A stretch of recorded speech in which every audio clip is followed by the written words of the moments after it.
Bell and Watson, Aerosmith and Run DMC, Roosevelt, Churchill, and Mike Ditka. Wait, that's not Ditka? Who's Stalin? Anyway, those collaborations have helped change the world, so we're out to do the same for the world of beer.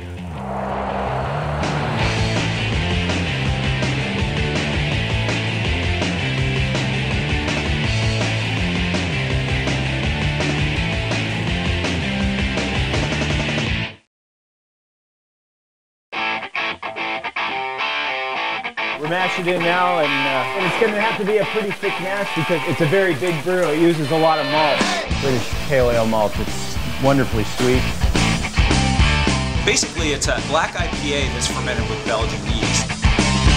So it's kind of a twist on the black IPA, which in itself is a twist on an IPA. It's just taken the twist to another level. We managed to get Steve and Greg and Mitch all mashing in with us, and they even had a shot with the shovel and the bags of malt lifting into the mash tun. So yeah, it was good. We had a good start to the day.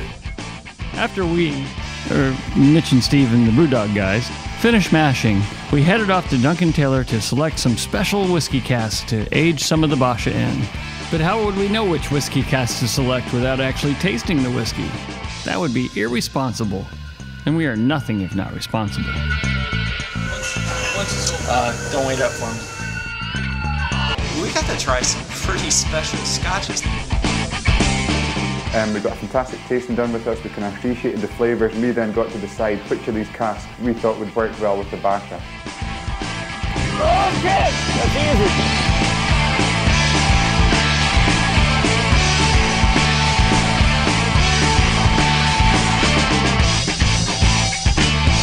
After selecting the perfect Scotch whiskey barrels to age the Basha in, it was time to go back to BrewDog for the special barbecue they were preparing in our honor. Then it was time for the barbecue, which was a highlight of 2009. We tried some amazing and rare beers.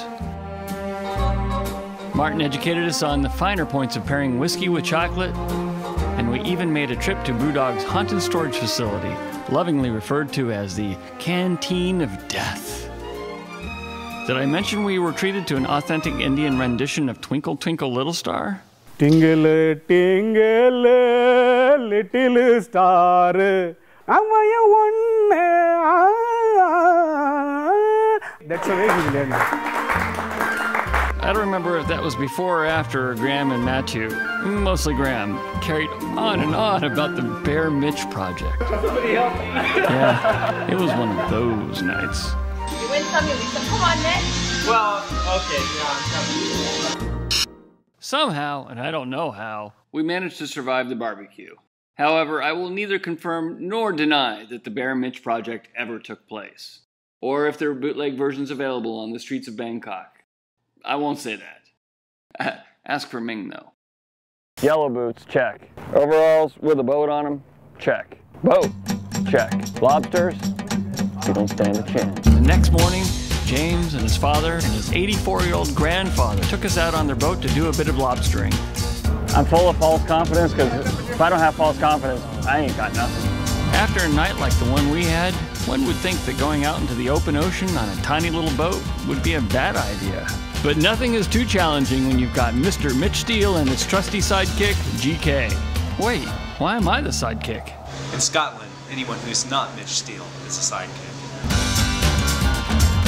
Too small. Sometimes it pays off to be the rent. What Mitch doesn't know is that this next lobster trap is actually the heaviest one in the entire string of them. Hold on in, Mitch. I'm Mr. Mitch Steele. There's no such thing as a lobster pot that's too heavy. Best day of the season so far. Best day of the season so far. They're going to want me around for good luck all the time. Mitch, maybe you too. After a record-breaking day of catching lobster, discussing global politics with freshly caught mackerel, and reveling in the fact that none of us had lost last night's dinner overboard, James took us on a walk to one of the oldest cemeteries in Scotland.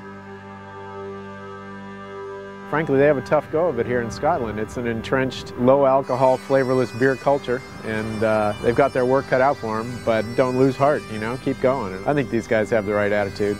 That pisses them off that people aren't willing to try their beer here, and that's a good attitude to have. That'll serve them well here. Greg and I had a chance to chat, and so being able to bounce some ideas off someone who's achieved so much in the industry as Greg was just a great opportunity. Collaboration with these guys was so much fun. They've quoted that they were inspired by Stone Brewing Company to start their brewery. There's no question that they also inspired us in return. All in all, wow. Multiple small boats on the angry North Atlantic, amazing feasts featuring reindeer, minke whale, haggis, and other incredible delicacies, fjord journeys and death-defying mountain hiking, Lane Castle and cool ancient cemetery visiting, whiskey distillery touring and tasting with a Scottish farmer's wife, and single malt scotch tasting and barrel selecting from one of the finest collections in the world, lobstering and lighthouse visiting, dining with trashy blondes at an old banana hanging warehouse, brewing in Norway and brewing in Scotland, staying up way too late and getting up way too early, almost falling in love and almost falling overboard. I need a vacation to rest up from this trip. A ton of thanks to our good friends at Nugda and BrewDog. Fantastic people, awesome adventures, and of course incredible beer. I'm gonna go open up a beer right now to actually reminisce. Until next time, cheers.